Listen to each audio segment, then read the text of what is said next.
மலேசியாவோட capital வந்து Kuala Lumpur. நான் போனப்ப நான் பார்த்த எனக்கு ஃபேவரட்டான இடம் இருக்கல டாப் எதுன்னு பார்த்தீங்கன்னா பெட்ரோனஸ் ட்வின் டவர் தாங்க. பெட்ரோனஸ் ட்வின் டவர் நான் போனப்ப பிரமிச்சு கீழே இருந்து பார்த்ததே அதோட ஆர்கிடெக்சர் தான். இந்த பெட்ரோனஸ் டவர் கீழே இருந்து மட்டும் பார்க்காம மேலே நீங்க ஒரு ஃப்ளோருக்கு போகலாம், ஃப்ளோருக்கு ஆக்சஸ் உண்டு. அதுக்கு முன்னாடி கண்டிப்பா ஆன்லைன்ல டிக்கெட் புக் பண்ணிட்டு போங்க. போய் டிக்கெட் எடுக்கிறேன் பாட்டில் எடுக்கிறேன்னு மட்டும் நினைச்சிடாதீங்க. வெளியிலேயே வந்து கேஎல்சிசி அக்வேரியம் ஒன்று இருக்கு, indoor aquarium. Petronas twin tower பக்கத்துலேயே இன்னொரு டவர் இருக்கும், அது மெனரா கேஎல் டவர் சொல்லுவாங்க. கேஎல் டவர்ல ஒரு ரிவால்விங் ரெஸ்டாரண்ட் ஒன்று இருக்குங்க. இப்போ ஃபேமஸான பில்லா படத்தமா இருக்கட்டும், கபாலி படமா இருக்கட்டும், ரெண்டாத்துலயும் ஃபேமஸ் வந்து இந்த பட்டு கேவ். பட்டு கேவ்ஸ்ல பாத்தீங்கன்னா முருகரை வந்து அப்படியே அவ்வளவு உயரத்துல நம்ம இந்தியாவை விட்டு வேற வெளிய இடத்துல நீங்க எங்கேயும் பார்த்திருக்க முடியாதுங்க. உள்ளரிச்சு பாக்குற மாதிரி ஒரு இடம் தான் அது. கிட்டத்தட்ட 200 படியில நீங்க ஏறி ஸ்டீப்பான படியில மேல போய் முருகனுக்கான ஒரு ஸ்தலம் ஒன்று கோயில் ஒன்று வச்சிருக்காங்க. அங்க நம்ம தமிழர்கள் மட்டும் இல்லாம அங்க இருக்கிற லோக்கலுமே வந்து அங்க வந்து கும்பிடுறாங்க. கும்பிடுறது அங்க பிரசித்தமானது என்னன்னா, குழந்தைகள் வந்து நாக்குல வந்து எழுதுறத அங்க பாக்குறாங்க. நான் போனப்ப எக்ஸ்பீரியன்ஸ் பண்ணது, நம்ம தமிழ்ல லோக்கல் மலேசியன் ஒரு ஆள் வந்து அவங்க ஃபேமிலியோட அவங்க குழந்தை வந்து கூட்டு வந்து நாக்குல எழுதுறத அங்க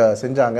பார்க்கறதுக்கே நமக்கே ஒரு சந்தோஷமான ஒரு ஃபீலிங்கா இருந்துச்சு. புக்கிட் பின்தாங் ஏரியா சொல்லுவாங்க. புக்கிட் பின்தாங் ஏரியால தான் நிறைய மால்ஸ் இருக்கு, நிறைய ஷாப்பிங் ஏரியாஸ் இருக்கு. எலக்ட்ரானிக்ஸ் அங்க போய் வாங்கலாம், பிராண்டட் ஷோரூம்ஸ் வாங்கலாம். அதேலோட ஃபேமஸான ஃபுட் ஸ்ட்ரீட் ஜாலன் அலோர் ஏரியால ஆல் கைண்ட்ஸ் ஆஃப் ஃபுட் நீங்க ட்ரை பண்றேன். மலேசியன் என்னோட ஃபேவரட்டான ஃபுட் எதுன்னா சிக்கன் சாட்டேன்னு சொன்ன ஒரு குச்சியில வந்து சிக்கன் ஸ்குவீஸ் பண்ணி மாட்டி கொடுத்தாங்க. ரொம்ப சூப்பரா இருந்துச்சு. ஸோ கண்டிப்பா நீங்க போறப்ப அதை மிஸ் பண்ணாம நீங்க ட்ரை பண்ணுங்க. This is Explore with Rajas.